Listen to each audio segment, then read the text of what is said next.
Il y a 2 étés, j'ai vidé la moitié d'un bidon de vinaigre blanc sur l'allée qui mène à mes ruches.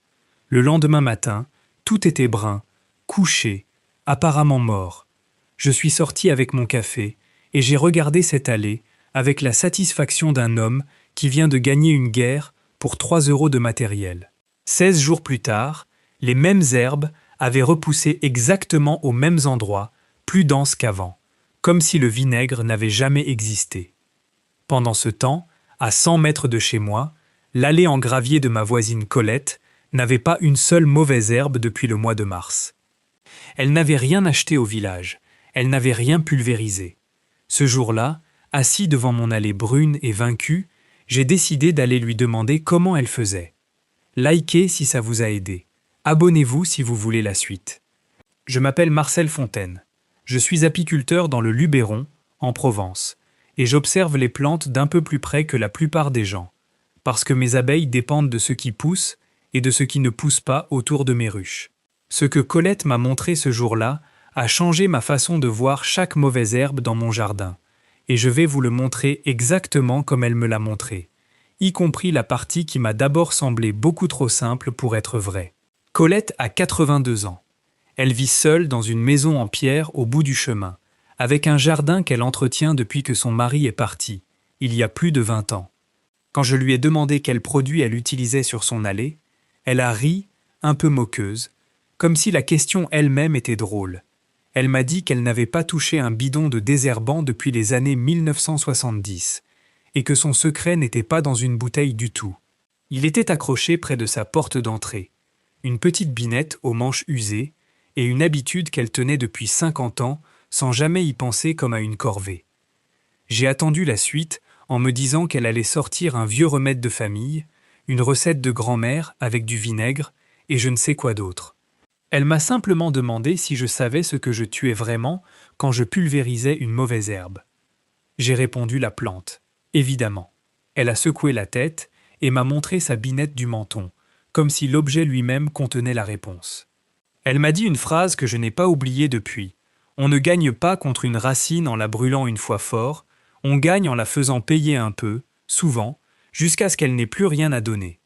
Sur le coup, ça m'a semblé presque trop simple pour être vrai, et j'ai fini par comprendre pourquoi presque tout le monde se trompe sur ce point. C'est exactement là que j'avais tout faux, et c'est probablement là que vous avez tout faux aussi. Quand vous versez du vinaigre sur une mauvaise herbe, vous ne touchez qu'une seule chose, les feuilles que vous voyez au-dessus du sol. La plante elle-même, sur tout ce qui pousse depuis plus d'une saison, vit ailleurs. Elle vit dans une racine, sous terre, qui stocke des réserves accumulées année après année. Brûlez les feuilles, et cette racine dépense simplement une petite partie de ce qu'elle a économisé pour en renvoyer d'autres. Voilà toute la mécanique, et tout le reste de cette vidéo en découle. Mon grand-père avait un carré de liseron le long du mur en pierre sèche qui borde le rucher, et cette plante, à ce qu'il disait, était pratiquement immortelle.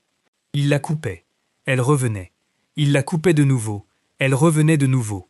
Un jour, je lui ai demandé pourquoi il s'obstinait alors que ça ne marchait manifestement pas.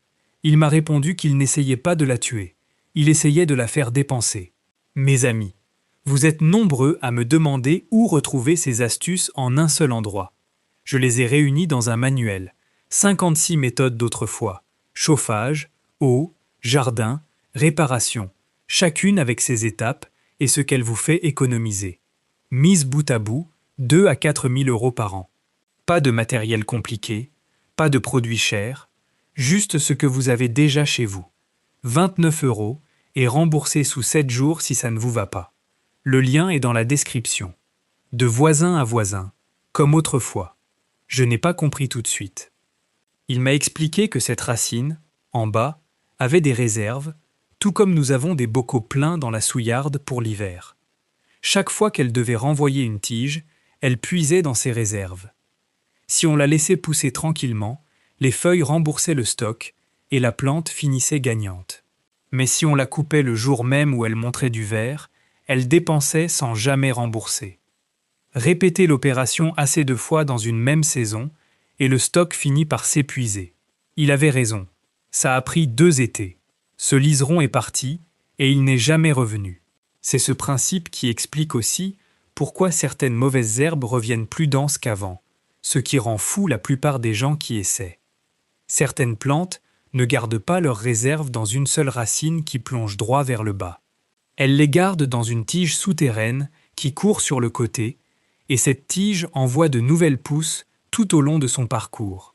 Le liseron fait ça, le chien de Tossi, ce qui explique pourquoi il colonise une pelouse entière en 2 saisons si on le laisse faire. Coupez les feuilles d'une plante comme celle-là, et la tige souterraine, elle, reste intacte, et elle vient de recevoir un signal très clair. Elle a perdu sa lumière. Alors elle ne renvoie pas une seule pousse de remplacement. Elle en envoie plusieurs, à différents points le long de sa course, parce que c'est sa réponse naturelle à une attaque. Vous n'avez rien créé de nouveau. Vous avez réveillé des pousses qui attendaient déjà sous terre. Et pour n'importe qui debout devant son allée, ça ressemble à un échec total. Ce qui m'amène à la chose que je vous déconseille absolument de faire sur ce genre de terrain. Passer la motobineuse. Une racine coureuse hachée en 20 morceaux n'est pas 20 morceaux morts. La plupart de ces morceaux ont assez de réserve pour donner une plante entière chacun. Et vous venez de la planter vous-même, uniformément, sur toute la surface. René, mon voisin de l'autre côté, a passé la motobineuse dans une plate-bande de liserons un mois d'avril. En juin, il en avait 4 fois plus qu'au départ et n'y comprenait rien. Voilà pour la théorie. Voici maintenant ce que Colette fait réellement, et pourquoi ça lui prend, selon elle, moins de 2 minutes tous les 3 ou 4 jours. Jamais plus, ce qui rejoint le titre de cette vidéo, mieux que n'importe quel produit. Chaque fois qu'elle sort chercher son courrier, elle passe sa binette sur l'allée en 3 ou 4 gestes rapides, juste sous la surface du gravier. Elle ne cherche pas les mauvaises herbes déjà installées. Elle cherche le vert, tout juste sorti, la pousse de 2 ou 3 cm qu'on remarque à peine en passant. Elle la coupe avant même qu'elle ait eu le temps de déployer une vraie feuille. Et elle recommence 3 ou 4 jours plus tard, sans exception, du mois de mars jusqu'en juin. C'est exactement la méthode de mon grand-père avec son liseron, sauf que Colette ne l'a jamais laissé devenir une bataille.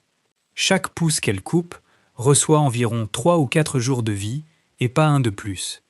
La racine dépense, ne rembourse jamais, et la repousse arrive de plus en plus faible à chaque passage, des feuilles plus petites, plus lentes à sortir. C'est le seul signe que vous obtenez que le stock s'épuise, alors il faut le guetter. La plupart des gens abandonnent après la 2e repousse, exactement au moment où la plante dépense le plus fort. C'est pour ça que tant de monde pense que rien de tout cela ne fonctionne.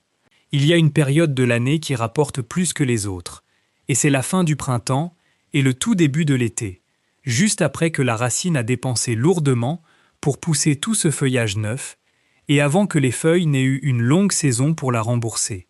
C'est le moment où elle est la plus faible, et c'est le moment où votre coupe lui fait le plus de mal. Colette commence sa ronde en mars, mais elle m'a dit que les 6 semaines entre la mi-avril et le début juin sont celles qui comptent vraiment, et qu'elle ne rate presque jamais un passage pendant cette fenêtre-là. Abonnez-vous. La prochaine vidéo peut vous faire économiser encore plus. Maintenant, parlons de ce que vous avez sans doute déjà essayé, parce que moi aussi, je suis passé par là avant de comprendre. Le vinaigre blanc est le plus puissant des 3, et c'est aussi celui qui déçoit le plus de gens. C'est un acide. Il assèche le tissu végétal au contact, et ce tissu meurt. C'est tout le mécanisme. C'est rapide et efficace sur tout ce qu'il touche, mais il agit uniquement au contact. Ce qu'il touche, il le brûle. Ce qu'il ne touche pas, il ne le touche pas. Et il ne descend jamais dans la tige jusqu'à la racine. Sur une jeune pousse qui n'a pas encore de vraies racines sous elle, le vinaigre est une exécution. Sur un pissenlit, un chardon ou un liseron déjà installé, avec un vrai système racinaire et des réserves derrière, c'est une coupe de cheveux. Spectaculaire, mais une coupe de cheveux quand même. Voilà votre repousse au bout de 2 semaines, et rien ne s'est mal passé. Le vinaigre a simplement fait ce qu'il fait. Utilisez-le pur, jamais dilué, avec une petite giclée de savon noir liquide pour qu'il accroche sur une feuille cireuse au lieu de couler dessus. Puis, pulvérisez un jour de grand soleil, au-dessus de 25 ou 30 degrés si possible, sans pluie prévue avant 2 ou 3 jours. La chaleur et le soleil font la moitié du travail en asséchant la feuille, pendant que l'acide l'a déjà ouverte. J'ai un jour arrosé une allée dont la moitié était en plein soleil et l'autre à l'ombre du grillage, et la différence entre les deux moitiés, au bout de 2 jours, était si nette qu'on aurait cru 2 bidons différents. Le bicarbonate de soude brûle bien les jeunes pousses fraîches, celles qui viennent tout juste de sortir dans les fentes d'une calade. Mais posez-le sur une mauvaise herbe déjà établie, avec une vraie racine dessous, et vous attendrez longtemps pour un résultat maigre. J'ai vu du bicarbonate rester des jours sur des herbes établies sans qu'elles aient l'air plus mal en point, pendant que le vinaigre, sur le même genre de plante quelques mètres plus loin, les avait brunis en 2 jours. Ce ne sont pas 2 outils dont l'un fonctionne et l'autre non. Ce sont 2 outils de 2 tailles différentes. Le bicarbonate pour le tout jeune ver dans les fentes, le vinaigre pour frapper vite sur quelque chose de plus gros. Et aucun des deux ne touche la racine d'une vivace installée. Le gros sel tue bien, et il continue de tuer, parce qu'il ne se décompose pas et ne s'en va pas. Il reste dans le sol. C'est toute l'histoire, et elle en fait à la fois un excellent choix à un endroit et une vraie erreur à un autre. Il a sa place là où vous ne voulez plus jamais rien voir pousser et où aucune racine de plante qui vous intéresse ne passe en dessous. Une entrée de garage en gravier, le joint entre des dalles, une terrasse minérale. C'est là que nos grands-parents l'utilisaient. Jamais dans une plate-bande, jamais dans la pelouse, jamais en bordure d'un massif où l'eau de pluie peut le ramener vers vos plantes, et jamais en amont d'un carré potager. Le sel voyage avec l'eau et ne s'arrête pas à votre limite de propriété. Faites-le entrer dans une terre où vous voulez faire pousser de la nourriture, et vous aurez créé un problème qu'aucune saison de rinçage ne défera. Avant de choisir quoi que ce soit, il faut savoir ce que vous avez devant vous, et c'est plus simple qu'il n'y paraît. Arrachez une tige. Si elle sort avec une touffe de racines fines et filandreuses, c'est une annuelle. Elle est née de graines cette année, et n'importe laquelle de ces méthodes en viendra à bout définitivement. Si elle résiste, ou si elle casse en laissant quelque chose d'épais et de blanchâtre dans le sol, c'est une vivace avec une vraie réserve, et aucun produit que vous mélangerez chez vous ne l'atteindra jamais complètement. Pour celle-là, c'est la méthode de Colette qu'il vous faut, pas une bouteille. Pour un carré vraiment envahi de chiandans ou de liserons, il existe une méthode qui bat tous les produits réunis, et c'est de couper la lumière. Une racine vivace ne peut pas reconstituer ses réserves sans feuilles au soleil. Alors on couvre le sol. Du carton posé à plat, sans adhésif ni agrafe, chevauché d'au moins 20 cm à chaque jointure pour qu'aucune pousse ne trouve de brèche, puis 10 bons centimètres de paillage par-dessus, paille, écorce ou foin. On mouille en posant et on laisse une saison entière. Là-dessous, la plante envoie une pousse, ne trouve pas de lumière, dépense encore, en envoie une autre, ne trouve toujours rien. Elle fait le travail d'épuisement toute seule, pendant que vous n'êtes même pas dehors. J'ai débarrassé un coin de terrain avec du carton et du paillage que je n'aurais jamais nettoyé avec un bidon entier de vinaigre, et je n'ai pas touché un pulvérisateur une seule fois. Couvrez toujours un peu plus large que ce que vous voyez en surface, parce que ces tiges coureuses vont plus loin que le verre ne le laisse deviner. Sinon, vous verrez simplement tout repousser en couronne tout autour de votre travail, quelques mois plus tard, comme si le carton n'avait servi à rien. Pour le paillage, inutile d'acheter quoi que ce soit de raffiné. Colette utilise la paille que lui donne un fermier du hameau voisin en échange d'un pot de miel de temps en temps, et moi j'utilise le broyat des branches d'olivier que je taille chaque hiver, étalé une fois qu'il a séché quelques semaines. L'important n'est pas l'élégance du matériau, c'est l'épaisseur, et c'est qu'il ne laisse pas passer la lumière. Une dernière chose qui ne coûte rien du tout. Arrachez vos mauvaises herbes le lendemain d'une bonne pluie. Une terre humide laisse sortir une racine pivot entière au lieu de la casser 5 cm plus bas. Une racine entière arrachée, c'est une mauvaise herbe que vous ne reverrez jamais à cet endroit précis. Essayez d'arracher la même chose sur une terre sèche et cuite par le mistral, et vous n'aurez que le dessus dans la main, en laissant la réserve tranquillement en place, ce qui revient exactement au même que de la pulvériser. Ici en Provence, la garrigue reprend tout terrain qu'on lui laisse, et je pense que c'est vrai partout, sous une forme ou une autre. Un coin de terre nu, sans rien dessus, ne reste jamais nu bien longtemps, et ce qui y pousse, c'est ce qui traîne dans le sol en graines, c'est-à-dire des mauvaises herbes. Chaque centimètre carré de terre découverte chez vous est une future mauvaise herbe que vous n'avez pas encore plantée vous-même. C'est pour ça que Colette, qui paille chaque allée et chaque massif, ne passe presque aucun temps à désherber. Et René, avec sa terre parfaitement propre et nue entre chaque rang, y est tous les samedis de l'été, le dos courbé sous le soleil, à recommencer ce qu'il avait fini la semaine précédente. Alors pourquoi personne ne vous a jamais expliqué tout ça sur la racine? Il n'y a pas de complot là-dedans. L'argent va simplement de l'autre côté. Un bidon de désherbant est un produit, et il reste sur l'étagère, prêt à être racheté le mois prochain quand les herbes reviendront. Couper un liseron 4 fois dans un été n'est pas un produit. Du carton récupéré et du paillage ne le sont pas non plus. Personne ne peut vivre en vous conseillant d'être patient au mois de mai. Alors personne ne le dit, et une chose que personne n'a de raison de dire finit oubliée en une génération, jusqu'à ce qu'une voisine de 82 ans vous rappelle qu'elle n'a jamais eu besoin de l'apprendre autrement.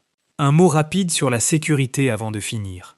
Le vinaigre à usage horticole, plus concentré que celui de votre cuisine, mérite du respect, gants, et évitez tout contact avec les yeux. Le sel et le vinaigre tuent sans distinguer votre massif de fleurs de la mauvaise herbe juste à côté. Alors, ne pulvérisez jamais par jour de vent, tenez le pulvérisateur bas, et si vous travaillez près de quelque chose que vous voulez garder, glissez un morceau de carton entre les deux pour faire écran. Aujourd'hui, mon allée jusqu'au rucher ressemble à celle de Colette. Je n'ai pas trouvé de meilleur produit. J'ai simplement arrêté d'attendre que le problème devienne visible avant d'agir, et j'ai pris ma binette tous les 3 ou 4 jours, exactement comme elle le fait depuis 50 ans, sans même y penser comme à une corvée. Dites-moi dans les commentaires dans quel département vous jardinez et quelle mauvaise herbe revient sans cesse chez vous. Nommez-la si vous la connaissez, décrivez-la sinon, parce que je suis prêt à parier qu'une poignée de noms revient presque à chaque fois et que chacune d'entre elles cache une belle réserve sous terre. La prochaine fois, je vous montre comment reconnaître si une plante qui jaunit d'un coup dans votre potager souffre d'un manque d'eau, d'un excès ou de toute autre chose, parce que c'est une confusion qui coûte cher à beaucoup de jardiniers chaque été. D'ici là, souvenez-vous de ce que vous combattez vraiment, pas la feuille, la réserve en dessous. Plus de vidéos sur l'écran en ce moment. Abonnez-vous pour ne pas manquer la suivante.